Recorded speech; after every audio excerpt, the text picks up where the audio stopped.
Môžete. Elektrina z citrónu. Takže elektrinu môžeme získať takmer z každého ovocia, ktoré je dostatočne šťavnaté. Potrebujeme na to vlastne dva kovové drôty alebo pliešky z mede a zinku. My na to máme zinkové pliešky a medené mince. Takže postup práce. Máme 4 citróny, tak do pripravených dier zasunieme po jednej medenej minci a jednom zinkovom pliešku, aby sa vnútri nedotýkali do každého citrónu. Stellan, ty mu nemôžeš pomôcť? Aby bolo rýchlejšie.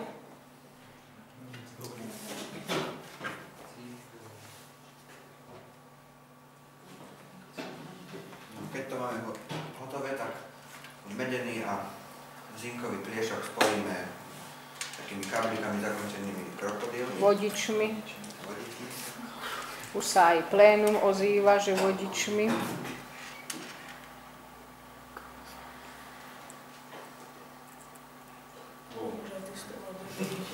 Stellan, on potrebuje asistenta, to ja vidím, len on akože odborný pracovník, on nič nerobí.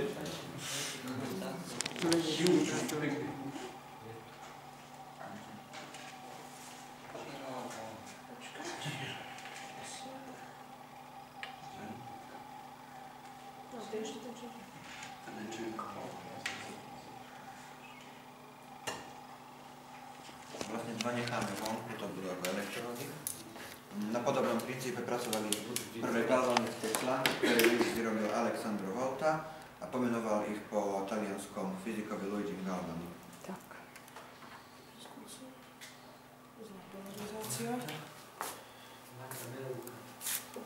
Ja si prídem k tomu. Štyri citróny majú napätie 3,469 V. Takže zistili sme.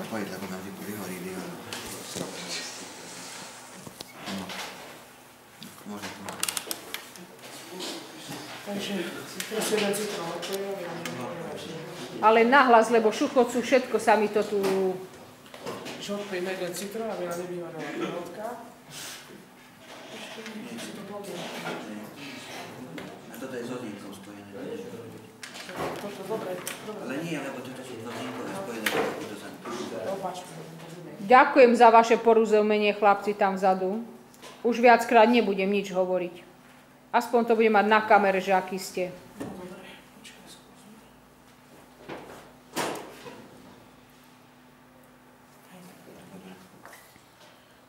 Diódka sa respektíve LED. No a už keď tu máte tú diódku, skúste to prepolovať. Nebude.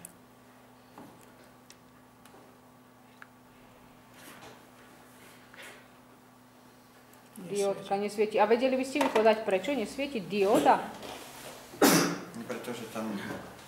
My sme to ešte nepreberali, ale keďže ten pokus tu máte, dióda prepúšťa elektrický prúd len jedným smerom. Hej? Jedným smerom, to znamená, keď sme to prepolovali, tou diódou elektrický prúd neprechádza. Využívajú sa tam polovodiče, ale to sme tiež ešte nepreberali, takže princíp činnosti diódy budeme mať neskôr. Dobre. Aj my ďakujeme za prevedený alebo uskutočnený pokus.